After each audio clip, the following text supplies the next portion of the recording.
Okay. You want the lights off for a second? No, it's fine. Okay. Thanks. So I devised a great way to put the spotlight on you and not on me, because it's nerve-wracking to speak and to do public speaking. So I'm gonna ask what people's understanding is of mindfulness training. Has anybody heard about mindfulness training? Yes, good. Like a little bit. It's just being present, I think, in your thoughts. So like if sometimes your brain's going a million different directions, it's like taking a moment maybe and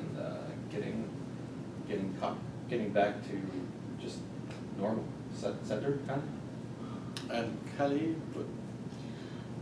Well, what I have learned about it is learning to focus, and in doing so, it brings us down and into center and into groundedness.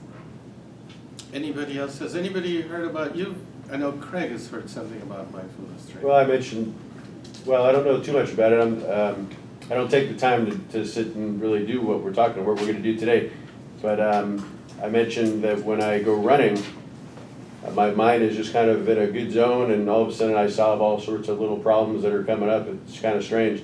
And so I assume that what you're doing is more sitting down and like meditating of some sort, and then you get to solve things in your head. Which I take it you're really looking forward to. Yeah, he's picking on me. Anybody else have any understanding, or I know Alisa, you said you were interested in it. What had you heard about it? Honestly, I haven't heard much about it, but I have been exploring meditation just as a way to sort of calm the mind and find center and find solutions. Yeah, I know as a child, I was kind of a behavior problem at school, and the teacher would send me to the corner, and you had to be at the corner quiet. It was such a boring experience, And another experience I would have, my dad would like to nap, and so he had us be completely quiet, and his bedroom was on the way out the door, so we couldn't leave. So it was 2 hours of hell, every day. And so those were like my intros to mindfulness or meditation, which is something I was in complete resistance to. And I think that's common for most people. That's kind of how they hold the very concept of just sitting there and doing nothing, I think is, sounds like torture.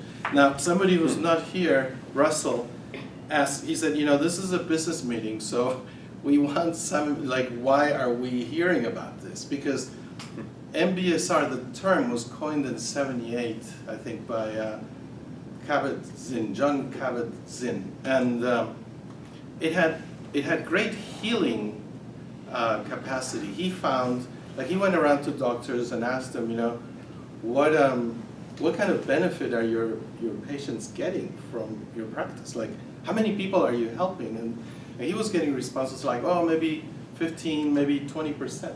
He thought, is that it? That's as much of a difference as you're making in a person's life. So he started a program in his hospital, actually in the basement. The air was barely breathable, where he was working with patients that were in the hospital, some with worse conditions than others, and he started to get incredible results. So much so that later on they gave him a wing, and now he has his own place, and it just took off. And it's kind of a takeoff on what he did was a takeoff on Buddhist tradition. You've heard of the Buddha sitting down watching his tummy, and so he did very well. But in terms of business, I went to Wikipedia and took down some info, and I'm just going to read very briefly. It says, Melissa Daimler, head of learning and organizational development at Twitter, shared during an event hosted by Impact Hub San Francisco about the future of leadership and development. Business, and I'm quoting, business and our work with the challenges ahead, I guess there's something missing here, ahead, and engage them, meaning the staff with solving problems that don't seem to have solutions. Said Karen May, Vice President of People Development at Google. We find that people often take interest in our mindfulness programs because they not only want to be able to develop the skills to focus and pay attention to the task at hand, but they also want to learn how to clear their minds so they can be more innovative and creative thinkers. More innovative and creative, yes? Well, I just as an aside to what you're saying, you know, we all sit down in front of computers, most of us, and there's a million things going on, and you can go on the internet, and you can get distracted, and you can have your cell phone ringing, and you can have this, and you're bombarded with all this stuff. The ability to kind of slow everything down and focus and be mindful about the task that you really need to be working at is a skill I think every business owner or every business person should have. It's essential, I think, just in the society we're living. Thanks. Mindfulness is a powerful tool to develop a stronger capability to handle ambiguity and complexity, which is what he was talking about, multitasking. We live in such a fast-paced world. And then, you know, he wanted to know what companies are actually using it. And companies such as Apple, Procter & Gamble, General Mills, and many others offer mindfulness coaching, meditation breaks, and other resources to their employees. Mindfulness has been found to result in better employee well-being, lower levels of frustration, and an improved overall work environment. Additionally, mindful employees have lower levels of absenteeism, burnout, and other negative results. These include Fortune 500 companies such as Raytheon, Monsanto, General Mills and Comcast, and others such as BASF, BioResearch, Bose, New Balance, Unilever, and Nortel Networks. Executives who meditate and consider such a practice beneficial to running a corporation have included the chairman of the Ford Motor Company, Bill Ford Jr., a managing partner of McKinsey & Company, Michael Rennie, and Aetna International's former chairman, Michael Steven, a professional development program, Mindfulness at Monsanto. I hate to quote Monsanto. It was started at Monsanto Corporation by its CEO, Robert Shapiro. So there's a lot of business applications to mindfulness training. They're kind of discovering that people are burning out. And, you know, what you were referring to also, that sometimes we just run on our own power. You know, it's like we run on 220 and we're not even plugged in. And we have a total inability to listen to other people. So mindfulness is a way to listen to ourselves. You know, it's a way to develop listening skills. I don't know if you notice how with children, they're always trying to get your attention. You know, either they'll try to get it a good way or a bad way. It's like they just want attention. So attention is like one of the higher forms of love. And when you take your attention and you turn it into yourself, you're actually honoring something in yourself that, you know, is your core, without which, if you don't honor it, then you are just lost in your thoughts. And a lot of the work that's coming out is that your thoughts are not even your own. There's a book called Thoughts Without a Thinker. I think Epstein is the author of it, like 10 years ago. And it's in psychology. They're using some of these precepts so that people can distance themselves from this misassociation with their thoughts as if they were their own thoughts. And what I thought we would do first, I thought a lot more people were into it and that people would want to practice their own way of doing mindfulness. But I thought, let's do a very brief thing so it's not punishment to Craig. And we each get to experience a little bit of what it feels like. And run to the bathroom in the meantime. And, and then let's share about what that was like for us. So what techniques do people use now when they meditate? Like, I know, Callie, you meditate. What do you do? I have a grounding and a centering technique, and what I teach my clients about mindfulness, to really condense it for them, is think about a strawberry. Everybody has seen a strawberry, right? Have you ever looked at a strawberry and noticed how those seeds are pressed in perfect alignment on the strawberry? Who's noticed that? So focusing your attention on something like that and noticing and being mindful of everything that you eat. I work with that in my clients who have weight issues, so that they're actually aware of what they're putting in their mouth. So it's a way of quieting yourself and meditating and really seeing and turning down all the noise. So does that answer your question about how I do it? Yes. Yeah, Focusing so in that way? something I heard said is that, to tie the leg of an elephant, you need a huge rope, like you would for a boat. But if you want to tie the leg of an ant, you need like a very, very small string, like you would use for sewing, that would be able to go through a needle. So mindfulness training is about becoming more keen, about focusing our minds more, about being able to be more subtle, to notice nuances. It's like, I remember you mentioned that book, 50 Shades of Grey. It's about noticing the shades, not just black and white. So I think we should take a couple of minutes. One very important thing about mindfulness training is not to move. Your mind will simply get distracted very easily. So there are a couple of things we could focus on at first. One of them is going to happen anyway. So there's no way to do away, to not be aware of it, which is your breath. If you stopped breathing during this exercise, I would be very concerned.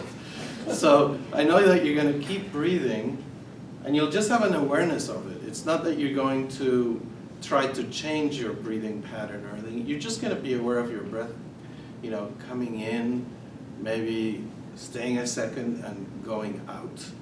And the other thing is, you're definitely going to have thoughts come into your head. Not necessarily thoughts that you're wanting to have come into your head, although that could also be the case.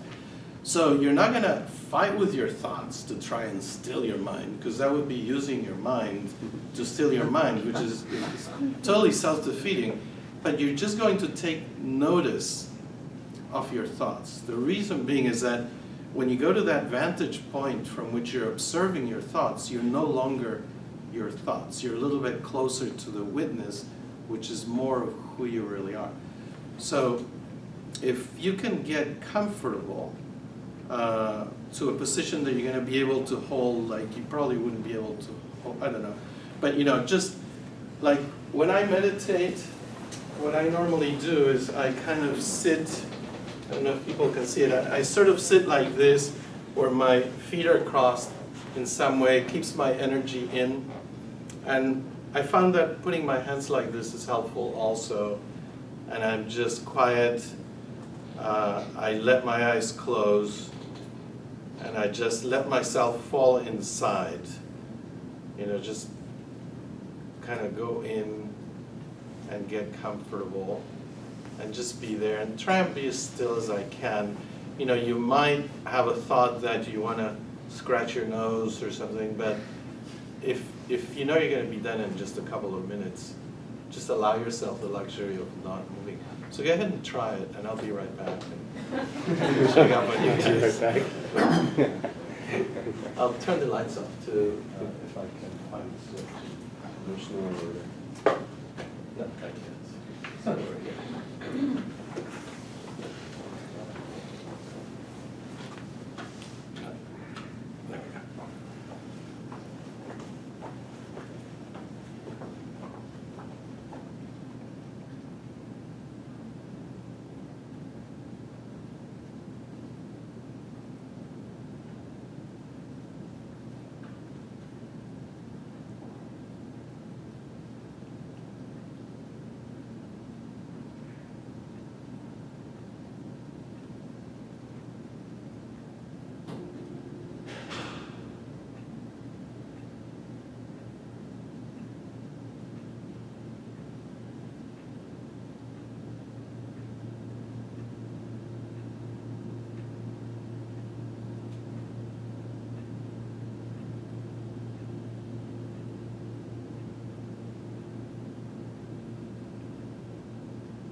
Okay, so was that a very long 2 minutes, Craig? Just the last 10 seconds. What was that like for you? For me, I really started hearing the clock. Is that what clock I hear? The ticking? Yes. Oh, trying to. I really started hearing that, and my mind started. At one point, I started counting it, and I was thinking how weird it would be if somebody came walking in to see what's going on in our meeting. So I didn't really think of anything real deep. It was pretty relaxing. It's pretty shallow. It was real shallow. Did you have an awareness of being in a room with other people that were doing it? Not so much. I was listening for sounds. My phone started vibrating, and I heard some other sounds, but I heard when you came walking back in, so I was able to hear everything. But So you didn't feel so much a part of everybody sitting quietly? no, not really. I kind of was on my own. Yeah. Let's see, Alisa, how was that? It was good. I definitely felt being part of the group, and at one point I had the urge to just start laughing because, it's kind of silly, but also great at the same time. So you connected with that inner joy, and you didn't feel free to give it full expression in this environment. No, I thought it would defeat the purpose. It would have made everybody laugh. And what is the purpose that would have been defeated? To be quiet and still. Mm-hmm. And what was your interest in experiencing it before? Because you expressed an interest. I think just as a way to quiet the mind because, I, tend to think and overthink things, and it is very distracting. Do you think that took place? Yeah, definitely. So was it something that you did yourself? You occasioned that quieting? You mean just now in Yes. this moment? I think, yeah, yes. How did you do that? Well, like you said, just, focusing on things that are natural, like the breath, and when I started hearing the clock and the movement, I just went back to the breath and focused on breathing in and out, and so I could not think about the thoughts. And anybody else have something they want to share? Yes. I could share a little technique I learned a long time ago, which kind of touches on focusing in closer and closer on a piece of detail, but in this case it would be your body. And so as you're trying to sit and relax, you just kind of focus first at your head and face and relaxing that completely, and then relaxing your shoulders completely, and then just relaxing like your midsection completely, and just kind of focusing on each area and trying to relax it, as much as possible. And by the time you're through, you don't realize, and you're just kind of quite relaxed. Robert, what was it like for you? It felt like a long time. It's like, wow, when is this over? So, and I realized that that's just the mind trying to quiet it. The strawberry thing I thought was great. I kept trying to get more detail on the strawberry. Got you hungry. It was, and I love strawberries. Yeah, I know it was surprising how long it felt, and at one point I thought I smelled somebody making breakfast or something. I was like, it's just this whole group of experiences. I was like, wow, this is pretty wild, So when you became aware that it was your mind, how did that alter the experience? I think that it, you intellectually knew it was a short period of time, but your brain thought it was a long period of time. So there was a little bit of like panic at some points that you had to kind of redirect your mind. That's why the strawberry was helpful to kind of just focus on that, because otherwise it's a little unsettling at first. But I think then I think you get into the relaxing part of it, and you come out and you're like, that felt great to just take that quiet time for that period of that amount of time. So yeah. it's used as punishment. You know, people that are in jail and they do something really off, they're put in solitary confinement, you know, which is having absolutely no stimulus from the outside, being completely alone with yourself. And some people go crazy, you know. So where do you think that craziness comes from? That, Your mind, you know. It's interesting. No outside stimulation. The monkey mind. So as a real estate agent, you know, I'm pretty busy all the time. I stay real busy, but there, a lot of times we do open houses, and I've been in open houses where nobody has come in, and you're spending like 3 hours in a house, in a room, somebody else's room, by yourself with nothing to do but sit there and stare at your phone or something. And that 3 hours is a really long period of time. I'd say open house time is, sometimes that's like torture for me. And I can imagine like solitary confinement. Can you imagine doing that for days on end? That's gonna be crazy. or months, years for some Right. people. Yeah. Rich, what was it like? Oh, for me? Mhm.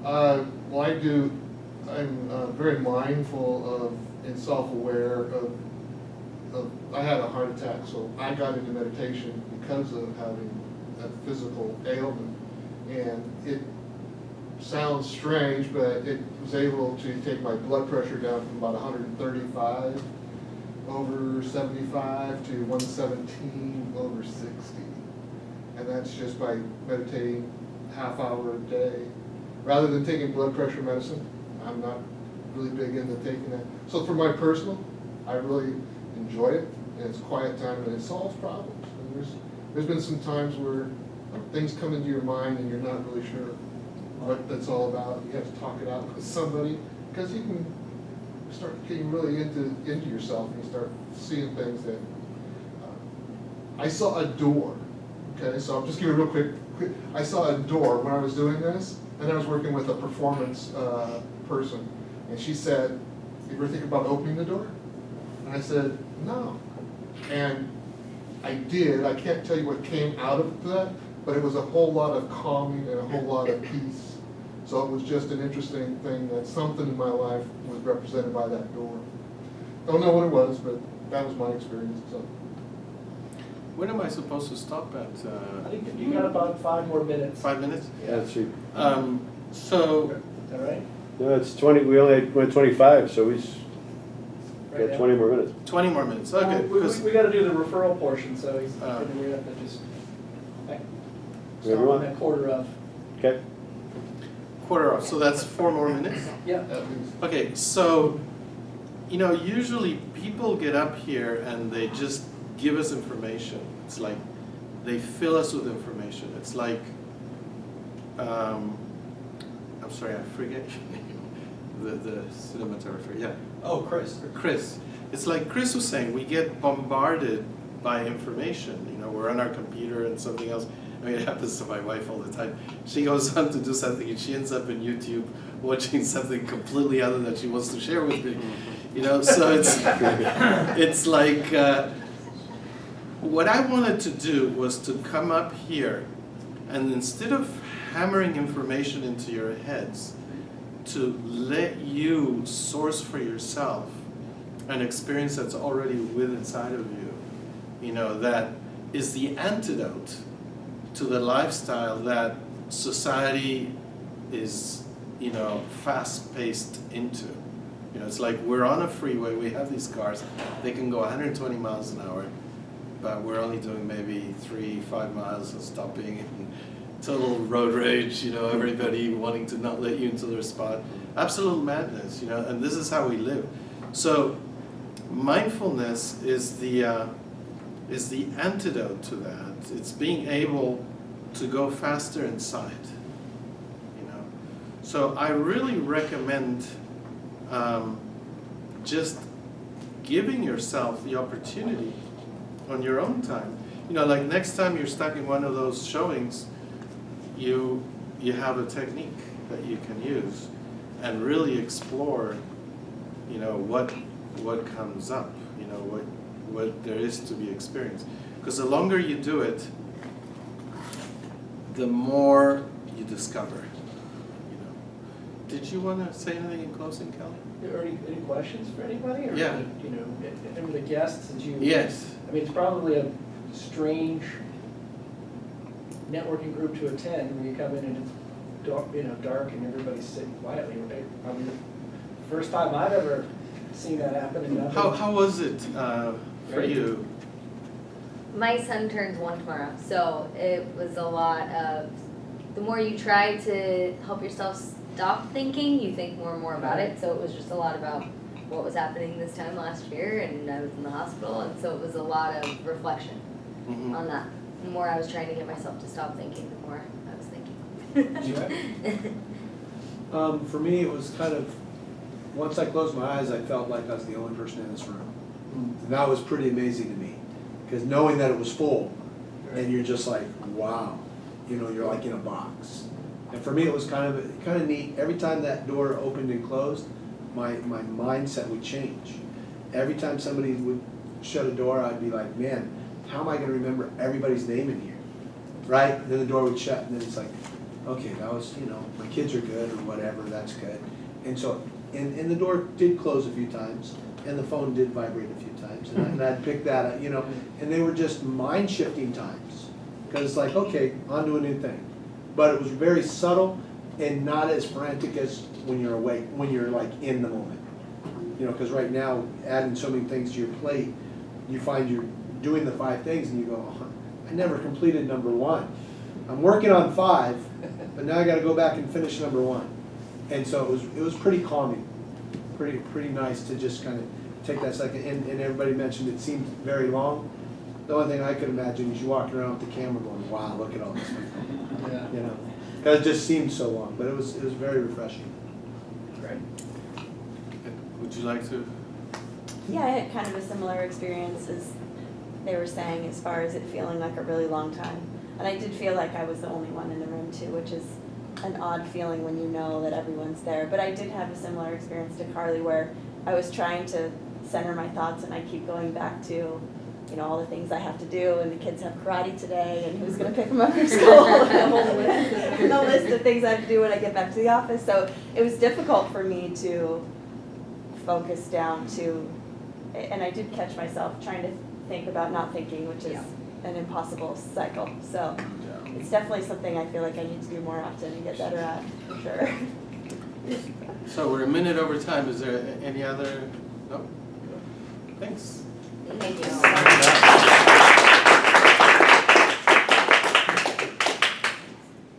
now we will move into the referral portion of the meeting. You want to handle that? Yeah, I'll do for us, that. Robert?